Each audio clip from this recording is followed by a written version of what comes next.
Greetings, my dear viewer. You're on the channel The Price of Cheating.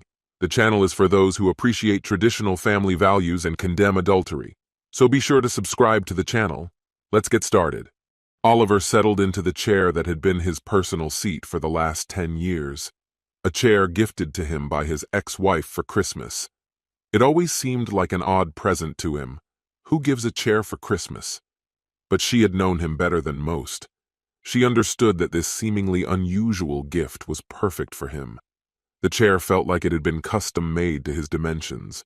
The cup holders were ideal for his drinks, and the Bluetooth speakers built into the headrest enveloped him in sound.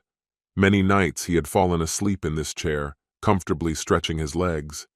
This chair was the last reminder of a life he once had. His daughter now lived with her mother in the house he was no longer allowed to visit, along with the dog he had given her one Christmas, a dog he had taken care of more than anyone else. His daughter had never been the one to walk, feed, or bathe the dog. She only hugged it while Oliver sighed heavily. This was his first Christmas alone, just him and the chair. As he sat there, his phone rang. The name on the screen made him frown. He glanced at the clock. The day was nearing its end, and this had been the longest Christmas Eve he could remember. Was it worth answering? He could easily ignore the call and let the answering machine pick it up. But something inside him, the part of him that lived for self-punishment, made him answer the phone. It was like an itch he couldn't stop scratching. "Hello, Amelia," he said, bringing the phone to his ear. Her voice, familiar but burdened with sadness, echoed in his mind. There was still sweetness in her tone, though it was now tinged with the sorrow that had colored their recent conversations. The silence between them wasn't empty. It was filled with the weight of their 18 years together, the joy they had shared, and the grief they had endured. Finally, Oliver broke the silence. "I didn't think you'd call this year." "Why wouldn't I call?" she responded softly. "We promised, remember? We swore we would always be the first to wish each other Merry Christmas no matter what. That was our rule." A faint smile crossed his face as he recalled it. "Promises were always your strong suit." "Oliver, you're right. It's my fault. That's all in the past now," she said, leaving a pause for him to accept her apology. But before he could, she spoke again. "So, what are you doing tomorrow?" "Nothing special," he replied. "I'll give Olivia her gift when you drop her off, then head to my parents' for dinner. What about you?" "Oh, nothing special," she said, though they both knew it wasn't true. Oliver was about to let the lie slide, but he couldn't hold back. The familiar urge to stir old wounds overtook him. "So, no plans with... what's his name?" She held her breath for a moment. Even without saying his name, the mention of her new boyfriend was a painful jab. "You mean Charlie?" she finished for him. "Yes, Charlie," Oliver said, unable to completely hide the bitterness in his voice. Just saying his name sparked a surge of anger inside him. He had replayed it over and over in his mind. It wasn't just a single moment. It was an entire hour of reading her messages. Each one revealed the details of her 3-year affair, each one a fresh wound, leaving a void where his heart had once been. Amelia sighed, her breath carrying the weight of her sorrow. "If you really want to know, we're going to his parents' place after we drop off Olivia." "Of course," he muttered under his breath. A tear slowly rolled down Amelia's cheek, though Oliver couldn't see it from the other end of the line, and even if they had been face to face, he probably wouldn't have noticed. Engulfed in a fog of confusion, he barely noticed when Amelia approached him with fury. Her words dripped with venom as she hissed, "I really don't understand why you're so angry. You don't care anyway. You're the one who left, remember?" He only laughed louder. It amazed him how she always managed to turn the situation upside down, as if it were her talent, almost a gift. But if she had a superpower, it wouldn't be telepathy or anything impressive. No, her gift was the ability to reshape reality to suit herself, denying any responsibility. "What's so funny?" she demanded, her anger flaring even more. "Why do you never take me seriously?" "Because Amelia," he replied, shaking his head in disbelief. "You're full of nonsense. That's why." Me? I'm full of nonsense? She asked, her voice rising in astonishment. Exactly, he confirmed, still stunned that she even asked the question. I'm the one who ruined everything? Seriously? And what about your 3-year affair? That didn't affect anything, right? All those nights when you sat next to me watching movies while secretly texting him, did that mean nothing? Or the emergency 3-day trip to take care of your sick mom? Enough! I've heard enough, she interrupted, raising her voice to shut him up before he could continue. And perhaps that was for the best. There was a lot more he wanted to say. You've heard enough? Really, Amelia? His voice grew sharper, irritation building as her defense began to crack. She was on the verge of tears, her breathing unsteady, trying to hold herself together. Yes, she whispered, her voice trembling. I know I messed everything up, Oliver. I destroyed it all. I was selfish. I didn't appreciate you.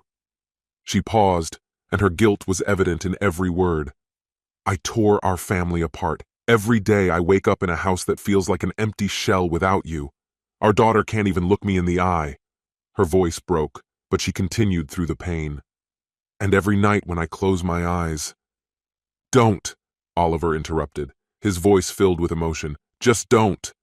He felt himself losing control, his composure slipping. Why couldn't he just stay calm? Why did she still have such power over him, making him unravel like this?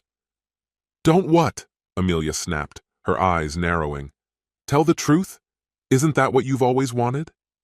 She hoped for some reaction, a smile, a laugh, something that might ease the tension. Humor had always been their thing. They'd bonded on their first date watching A Few Good Men and throwing lines back and forth from the movie. But now those memories offered no comfort. Oliver's face hardened. All he could think about was how much she had thrown away for some random guy she met online.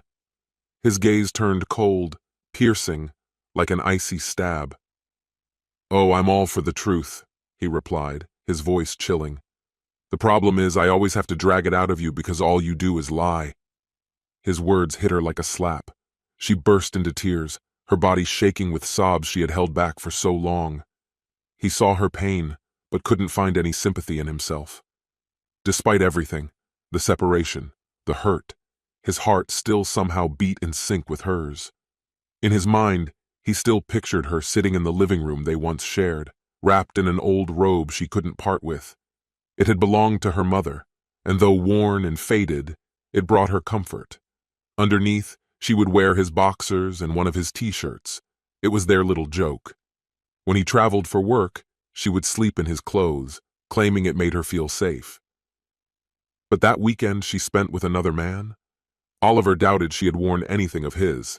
In fact, he suspected she wasn't wearing much at all. Forgive me, Oliver, she whispered through her tears, her voice so faint it was nearly drowned out by her sobbing. How many more times do I have to say it? How long will it take until you finally forgive me? Her voice trembled with sorrow, every word filled with desperate pleading. I'll forgive you when I stop loving you, she whispered softly, almost to herself. Maybe then the pain in my chest will go away. Maybe then the emptiness inside me will finally disappear. And maybe then I'll be able to sleep, without reliving the moment I saw that message where you told him you loved him. Perhaps. The weight of his grief was too much for Oliver. His sobs, louder than hers, shattered the silence, his body shaking with each one. He pressed his palm against his eyes, trying in vain to stop the tears streaming down his face.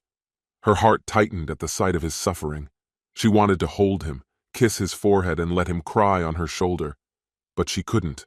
She had caused too much pain to do that. Patty, for God's sake, stop calling me that! His sudden outburst on the phone made her fall silent. Amelia reminded herself that comforting him wasn't an option. She was the cause of his pain. It was a bitter truth they would both have to live with. Oliver, she began cautiously, how long are we going to keep torturing ourselves like this? Don't you understand that you're not just punishing me? He replied quietly. You're hurting Olivia, and you're tormenting yourself too. She hesitated, searching for the right words. I know you're angry at me, and you have every right to be, but that's why we need to seek help. He interrupted her, his voice surprisingly calm. "But you're still seeing him, Amelia." Her voice faltered, and silence hung between them. "You even told me you're planning to meet his parents. That's a serious step in any relationship, isn't it?" His words lingered in the air like a dark cloud. "How long did you wait after our breakup before going to him? Days? Weeks? Or did it happen sooner?" He didn't need her to answer. They both knew. She went to him the very next evening. After dropping Olivia off at his house, she felt justified, even proud, that she wasn't the woman who deprived a child of time with her father. "I just don't understand," he continued, his voice full of pain and bewilderment. "After everything we've been through, how could you think so little of us, of me? We were married for 18 years, Amelia. We have a 15-year-old daughter." His voice broke as memories flooded him. "You were there when my brother died, killed in the line of duty. You held me when I cried. And I was there for you when your mother lost her battle with cancer. And after all that, not only did you cheat on me, but you ran straight to him. The ink on our separation papers hadn't even dried, and you were already gone. And now you call me suggesting family therapy? Amelia, go to hell." His anger crashed over her like a tidal wave. Amelia let out a cry of frustration, her voice sharp and raw. But something inside Oliver shifted this time. It all became clear to him. Yes, Amelia had always been selfish, and she always would be. It was no secret that Oliver loved her more than she loved him. That didn't mean she didn't love him at all. She did. But their marriage had always been about making her happy. As long as she was content, nothing else seemed to matter. Neither of them realized what their relationship truly was until it was too late. Oliver was raised to believe that his wife's happiness was his highest calling. He took pride in being the perfect husband. He never cheated, never yelled, never raised his hand in anger. When they argued, he was always the first to apologize, even if it wasn't his fault. If her feelings were hurt, that was enough for him to back down. Was that wrong? Of course not. Every man should treat his wife as though she were the most important woman in the world. But Oliver made one crucial mistake. He forgot about balance. He neglected his own needs, his own desires. If she wanted something and it was within his power, he did everything he could to make it happen. His sacrifices didn't matter. Her smile always seemed like enough of a reward. When one person's needs are constantly ignored, something begins to change. Gradually, this becomes the new normal, as if that's how things are supposed to be. Anything that deviates from this pattern starts to feel unfamiliar, almost wrong. When Oliver's brother died, Amelia was by his side. She stood with him at the funeral, cried with him, and sincerely supported her husband. That's what is expected from a loving wife. But his grief plunged to depths she couldn't understand, especially since she had already gone through her own loss when her mother lost the battle with cancer. That loss had been unbearable for her. She grieved too. Every day she felt the weight of her mother's absence but continued moving forward. However, there's a vast difference between watching someone slowly fade away and having them suddenly ripped out of life. Oliver's brother didn't just die. His life was cut short in an instant, while he was doing more than just his job. He was a police officer, but his role extended beyond the badge. He had pulled a woman from a burning car, staying with her until he was sure she was safe. He had protected a mother from her abusive husband. And to top it off, he gave their neighbor Isabella rides to work in his patrol car because she was being stalked. In the end, his life ended during a routine traffic stop. A cracked taillight changed everything.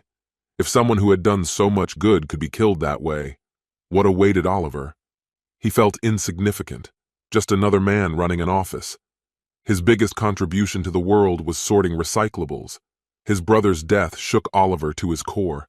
It wasn't just about losing his brother. When Oliver looked into the casket, he saw his own reflection there.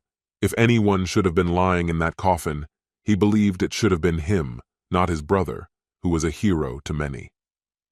Therapy could have been an outlet, but Oliver rejected it.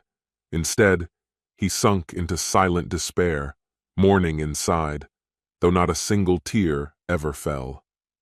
Amelia couldn't understand what he was going through. He never let her into his pain.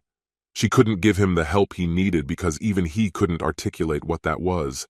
He didn't expect her to pull him out of his sadness. He didn't need her to fix him or magically free him from his survivor's guilt. All he really wanted was for her to be there, consistently, even when he couldn't ask for it. But over time, their relationship began to revolve around ignoring his emotions. He sat in silence, emotionally unreachable. Yes, he was grieving, overwhelmed by his sorrow, but it had gone on too long. He needed to break free of it. His family was there, loving him, and that should have been enough to pull him out of the darkness, but it wasn't. He needed something more. He needed to be seen, to be a priority. At least once, it should have been about him. The more she grew disappointed, the more distant he became. The further he withdrew, the more everything fell apart. And that's when Charlie entered the scene. She met him online. But no, this wasn't an innocent conversation about recipes or home projects. Amelia was looking for something, confirmation that she was still attractive, still worthy of attention, and she found it. She didn't intend to be unfaithful. A few flirty messages, a couple of pictures, it all seemed innocent enough. "You're just gorgeous," he told her. The picture she sent wasn't even her best, but he made her feel like a supermodel. That's how it all started. Playful texting grew into something more pictures, more confessions. Then came the bikini shot. His compliments made her laugh. And the pictures kept coming, each one bolder than the last. But that was just on the surface. If it had all stopped there, she might have been able to pull back before things went too far. But it was the phone calls that really hooked her. Stolen moments during the day, the sound of his voice, his laughter, his breath that felt so close. It was those fleeting connections that made resistance impossible. He was no longer just a faceless figure behind the screen, sending her playful messages. He had become someone real, a man with warmth, humor, and a genuine interest in her. Each conversation revealed his sensitivity, and she began laughing in a way she hadn't for years. When she complained about her husband, he was always there, encouraging her and making her feel needed, just like Oliver used to. The last holiday weekend, woven from layers of lies, became the final chapter of her marriage. He knew about her mother's illness, the slow devastation of cancer. When Amelia suddenly left to be with her, his thoughts immediately took a dark turn. He should have felt her grief, the kind that was supposed to bring them closer. But instead, his jealousy and insecurity forced him to break out of his selfishness. Deciding to be by her side, he panicked and booked 2 last-minute tickets, hoping they would go together. His intention was to show up with Olivia to support Amelia in this difficult time. But Amelia firmly rejected the idea. She insisted that this was a journey she needed to go through alone, which puzzled him. Why would anyone want to endure such a painful experience without their partner's support? Why was she pushing him away when he was ready to be there for her, even just to comfort her? And yet, when her mother died, she didn't ask him to come. That's when doubt began to take root in his soul. His suspicions started to grow from small things. Her phone was always with her, even in the bathroom. She placed it face down on the table or turned it away when texting. Sometimes she even left the room to take a call. One day, by pure accident, she left her phone at home. Curiosity gnawed at him, and he tried to unlock it, only to find that she had changed the password from their anniversary date. Her old code had been used for everything, her bank accounts, voicemail, all her passwords. But now it was different. When she rushed back, clearly anxious to retrieve it, his suspicions deepened even further. The fear in her eyes was almost a confession, but he needed more. He waited, keeping his doubts to himself, watching her carefully, pretending he suspected nothing. Finally, the day came when he saw her enter the new code. The new code, a 4-digit combination, meant nothing to him. He silently repeated the numbers until they were imprinted in his mind. Later, he would learn that those numbers were Charlie's birthday. Oliver looked at the clock on the wall and realized that Christmas had officially arrived. "It's Christmas now, Amelia," Oliver said, feeling utterly exhausted after their brief conversation. She sobbed on the other end. "Yes, I guess it is." Neither of them was willing to end the call. Their reluctance to hang up mirrored the state of their relationship. Despite everything, neither of them had filed for divorce. Even though Amelia was planning to meet Charlie's parents that day, she hadn't taken the final step. A part of her, despite everything that had happened, was still hoping for a Christmas miracle. She wanted Oliver to say he couldn't live without her, that he was coming back. If he had said that, she would have left Charlie in an instant. But Amelia didn't realize that her hesitation, her inability to put Oliver first, was exactly what prevented that miracle from happening. Every day that she didn't make him her priority, he drifted further away. They were both trapped, with no clear way forward. Though Oliver still had feelings for her, they were weighed down by pain and conflict. Her betrayal had hurt him deeply, but it no longer consumed him as it once did. There was a time when thoughts of her and her affair occupied his mind, but now those moments were becoming rare. Today was an exception. Soon the days would pass, and she would appear in his thoughts less and less. Over time, she would become just the mother of his child, a distant memory of a person he once knew. This limbo couldn't last forever. "Merry Christmas, Amelia," Oliver finally said, and this time, he meant it sincerely. "I hope you find what you're looking for." Amelia exhaled shakily, her voice filled with sadness. The Christmas miracle she had hoped for wasn't going to happen this year. Maybe next year. "Merry Christmas, Oliver," she whispered. She swallowed, holding back the words she really wanted to say. "I love you." But she knew he wouldn't say them back, even if he still felt it deep down. She missed hearing those words that he used to say so easily. No matter how many times Charlie said them, they never sounded the same. Oliver was her first love, her confidant, her soulmate. Losing him was a loss she couldn't fully comprehend. When the call ended, the silence that followed was overwhelming. Amelia burst into tears, wishing with all her heart that she could turn back time to the day she gave Oliver that chair. She realized she had made a terrible mistake, that Oliver would never come back and never forgive her. She was miserable with Charlie. This concludes the story. If you like it, then put your powerful like and subscribe to the channel. Greetings, my dear viewer. You're on the channel The Price of Cheating.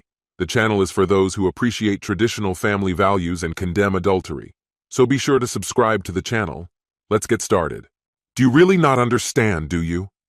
Amelia's voice trembled, irritation building with every word. "Oh, I understand everything perfectly," James responded sharply, his gaze locked on her eyes. "I just don't agree." "If you truly loved me, James, you would support me in this," she insisted. "This is just physical. It won't affect our marriage. In fact, it might even improve it." His voice was firm. "And yet, you're only telling me this now, Amelia. Does this seem like an improvement to you?"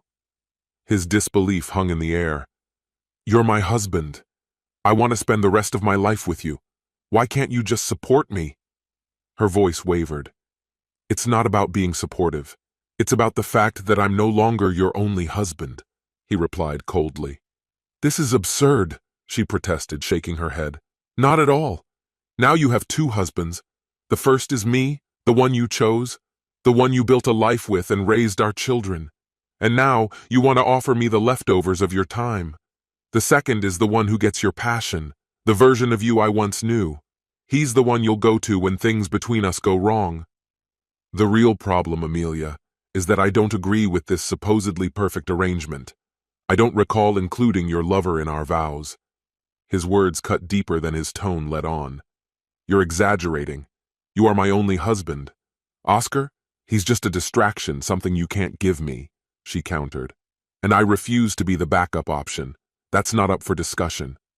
"James, you're oversimplifying the situation. You'd be surprised how many of our friends have lovers, and their marriages thrive." Her voice softened, hoping for understanding. "Oh, you mean Madison? The one who's already on her third marriage?" "Seriously, Amelia? You're taking advice from a woman who behaves like, well, to justify your behavior? What did you expect from her?" "Insults won't change anything," she shot back. "I've already made up my mind. For 25 years, I've rejected the advances of other men. I stayed faithful, content with a husband who was my equal in everything: money, raising children, intimacy. But now, with the children nearly grown, I deserve more for myself. An innocent affair is the least of what I'm owed. And don't even dare to threaten me with divorce. You'll lose everything, the business, and I'll take the kids. Well, Amelia, James began thoughtfully after a pause, maybe your lover isn't so bad after all. I'll allow this, on one condition. Her eyes widened in surprise. What condition? I'll consider any reasonable option. It's simple. Since you're going to do this anyway, just record it. Send me the video. Are you insane? Do you really want to watch me with another man? She asked in disbelief. I just want to see how your enlightened views hold up. I'll show the video to our children, send it to your family, to our friends. Let's see if they are as modern as you think. Maybe they'll tell me where I went wrong. That's not happening, James. I'll meet with Oscar, and you won't get any evidence. You won't even know where we'll be. I'll have my fun, come home, and we'll continue living like nothing happened. Without saying a word, James left the room and went upstairs. Amelia, seething, paced below, trying to contain her anger. A few minutes later, he returned with a suitcase in hand. Go ahead, Amelia. Meet your lover. I'll get the evidence I need with or without your help. No, you won't, she hissed. As he walked out the door, he muttered to himself, She'll be surprised when I show up at room 553 of the Hilton tonight. He quietly chuckled to himself. Oscar, you fool. All because I took her phone while she was in the bathroom. Amelia approached room 553, her eyes nervously scanning the hallway. It seemed empty. The door opened, and Oscar stood there wearing only boxers, grinning as he welcomed her. She entered the room without making a sound. Nervous, huh? She teased before brushing her lips against his. I just want every moment to count, she explained. There's no point in wasting our time, she added. Take your time, he replied in a calm voice. This is just the beginning, she assured him. Tonight, I told my husband what's going to happen. There will be plenty of opportunities ahead. How did he take it? He asked. He wasn't thrilled, she admitted. But I think he realizes he doesn't have many rights left. I'll smooth things over with him in bed for a couple of nights, and everything will fall into a new normal, she declared confidently. But first and foremost, we need to be cautious. James is threatening to expose us. He says he's gathering evidence. We need to check the room for bugs or cameras. For the next 15 minutes, they meticulously inspected every corner of the room. Satisfied that everything was fine, Amelia slowly began to undress, while Oscar, already lying naked on the bed, watched her intently. As he reached out to touch her, a sudden noise at the door made them both jump. What was that? They exclaimed in unison, exchanging wary glances. Oscar cautiously approached the door and peered through the peephole. There's a man lying in the hallway, he said, his voice puzzled. He looks unconscious, he added, bewildered. Amelia quickly stood up and joined him. Let me see, she said, looking through the peephole. Her breath caught. That's my husband, James. Oh, God, she gasped. How could he have found out where we are? Oscar wondered aloud. Should we call for help? Maybe he got hurt trying to break in. No, Amelia said sharply. He's probably just passed out. James suspects we're here, but he hasn't caught us yet. If we leave now, he won't have any proof. Maybe this will teach him not to follow us. You're just going to leave him here? Oscar asked in disbelief. Yes, she answered firmly. If he doesn't wake up soon, someone else will find him and call for help. At worst, he'll have a headache and wounded pride. They quickly dressed, stepped over James's motionless body, and left the room. Later that night, Amelia returned home, assuming that James would retreat to his dingy hotel, nursing his pride with painkillers. Her thoughts drifted back to her time with Oscar, and she relished the memories, hoping her dreams would only be filled with images of their next encounter, uninterrupted. Around 3:10 a.m., repeated ringing at the door, followed by a loud knock, woke her up. Throwing on a robe, she rushed to the door. Through the peephole, she saw an elderly sheriff standing on the porch, his uniform straining against his large belly. She cracked the door open slightly and asked, "How can I help you?" Is this Amelia Davis? The officer asked. Yes, I'm Amelia, she replied cautiously. What's happened? Your husband, James Davis? He confirmed, his expression serious. Yes, that's my husband. What's happened to him?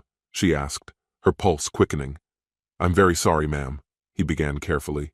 Your husband has passed away. What? Dead? That can't be, she exclaimed, her voice trembling, her eyes filling with tears. How did it happen? Her voice broke as she started to cry. God, how I hate delivering this kind of news, the sheriff muttered under his breath. I'm too old for this. Only a few months until retirement, and I still have to deal with this. He sighed heavily before continuing. I'm very sorry for your loss, ma'am, but I need to ask you a few questions.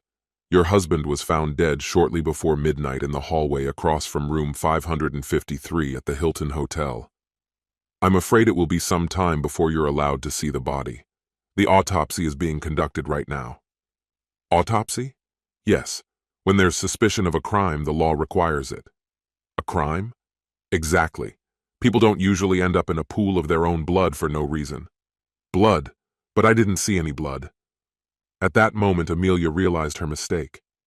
That comment suggests you knew about the attack on your husband despite claiming you had no involvement.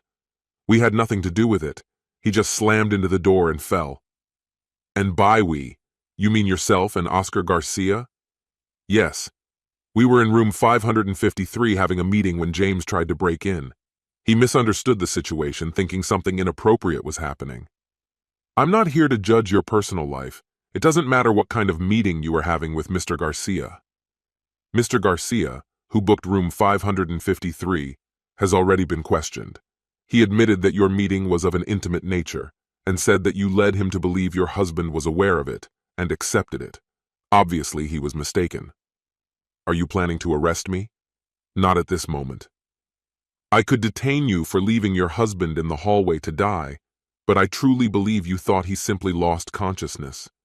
There was no visible blood, and you assumed it was just a severe headache. Let's move on. Though charges may be filed for failing to report someone in distress, for now, you're free to go. However, you and Mr. Garcia remain persons of interest in the ongoing investigation of Mr. Davis's death. Don't leave town. I'm sure we'll need to question you again once the autopsy report comes in. You should consider hiring a lawyer in case this escalates into something more serious. That night, Amelia couldn't sleep. She kept trying to reach Oscar, but each time her calls went to voicemail. By Saturday morning, she had stopped trying. She brewed a pot of coffee, then realized she had made too much, an old habit from when she used to make coffee for both herself and James. At that moment, it hit her. A sharp wave of loneliness, the emptiness left by her husband's absence. The realization that she would now have to run the household alone, raise the children by herself, crushed her. In addition to organizing the funeral, she would have to manage the finances, deal with the insurance, and face the numerous legal issues that were bound to come up. How would she cope as a single mother? And what if she and Oscar were accused of murder? Even though they hadn't killed him, innocent people were often convicted. By leaving him there without help, hadn't they signed their own sentence? These thoughts brought another wave of tears. She glanced at the clock. It was almost 10 a.m. There were still 3 hours before the children would return from their weekend with their aunt. James's sister, Jessica, who had 2 children around the same age as hers, was like a second mother to them. The cousins bickered constantly, but never wanted to be apart. Amelia couldn't stop thinking, how would she break the news to them? The bitter truth would shatter their hearts and might even make them hate her. How could she look Jessica in the eye? And what about James's parents? Her own parents? What would they all say when they found out she had left him there, helpless? Why had she destroyed her marriage for such an empty affair? It was noon, and the children still hadn't returned. She suspected that James's parents had been notified and had told Jessica the news. She could only hope they didn't know about her involvement. Maybe Jessica had already spoken with the children. Why didn't they contact her? How could her own children remain silent at such a heart-wrenching moment? Did they find out the truth about her affair with Oscar, or the fact that they had left him to die that night? When the clock struck 2 p.m. and there was still no word from her children or her sister-in-law's family, Amelia decided to pick up the phone and call. "Hello?" a familiar voice answered. It was Jessica, James's sister. "Jessica, it's Amelia. Have you heard?" "You've got the nerve to call me," Jessica interrupted, her voice icy. "Yes, I've heard. I know about James's death and about your betrayal. I might have been able to forgive the affair," she continued, her voice growing colder with each word. "But leaving him there, bleeding out, without even trying to save him? What kind of monster does that? The children know the truth. They know you left him to die. They don't want to see you, now or perhaps ever. They're staying with me until they decide for themselves or until the court forces me to return them. Frankly, I hope you're in prison by then." Amelia stammered, struggling to find words. "How could you even know what happened?" she managed to ask. Jessica's response was sharp. "I'm married to the sheriff, remember? Did you forget that along with your vows?" Before Amelia could respond, the call was cut off. She tried calling Oscar, dialing his number over and over, but every attempt was futile. She was utterly and completely alone. Despair took hold of her, and dark thoughts began to flood her mind. She turned to vodka, hoping to find solace in the bottle. The weekend passed in a haze of alcohol and loneliness. She barely ate, only leaving the house to get another bottle. By Monday morning, she was too ashamed and in too much pain to face reality. She called in sick to work. No one at the office seemed to know about James's death. The responses she received were indifferent, empty phrases like, "Hope you feel better soon." Amelia scoffed bitterly. Feel better soon? How could she feel better when her world was falling apart, and it was all her fault? A little after noon, the doorbell rang, and her heart froze in panic. It had to be the police, coming to question her. But when she opened the door, it was just a delivery driver with a package. "Are you Amelia Davis?" he asked. "Yes, that's me," she answered, her voice trembling. "Sorry, ma'am, but I need to see some ID. I can't hand over the package without confirming your identity," the young man explained, awkwardly shifting from foot to foot. Amelia grabbed her purse, pulled out her driver's license, and showed it to him. He smiled, handed her the package, and with forced politeness said, "It's been delivered. Have a nice day." Her hands were shaking as she tore open the envelope. Inside were documents, divorce papers. At first, she thought James had filed for divorce before his death. But then her eyes landed on another envelope, addressed to her in her husband's familiar handwriting. The letter began simply, "Amelia, I'm sorry to interrupt your mourning, but I'm not dead." Her heart stopped.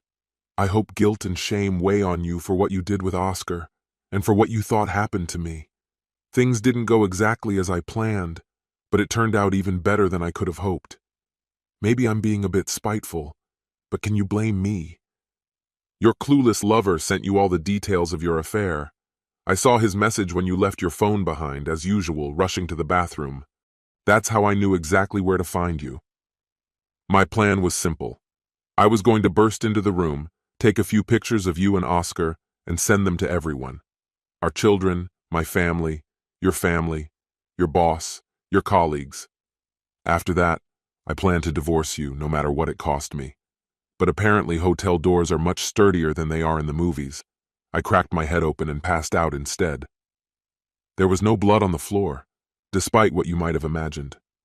I decided to add a bit of drama to make you picture it that way. When I finally came to my senses, it was clear that both of you had already fled, likely thinking that my plan to humiliate you had failed. I'm not sure if it was the blow to my head or a flash of brilliance, but a brilliant plan started to form in my mind. I immediately called my brother-in-law, the sheriff, and pitched him an idea. Although he couldn't officially involve his team, he did me a favor by connecting me with a retired officer. For a reasonable fee, this guy learned the script I gave him, put on his old uniform, and went straight to you.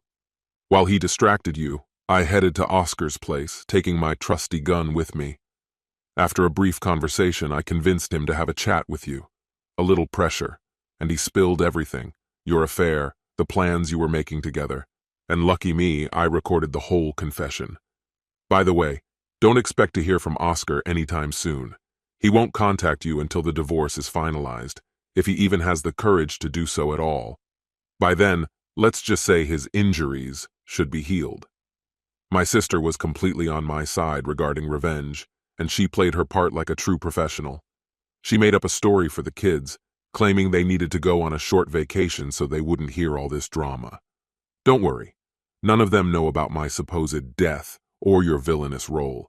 But make no mistake, if you don't tell them the truth about why we're divorcing, I will, and I'll make sure they know the whole story. I haven't decided yet whether to show them the recording, but that option is still on the table if they start asking questions. Yes, Amelia, we're getting divorced.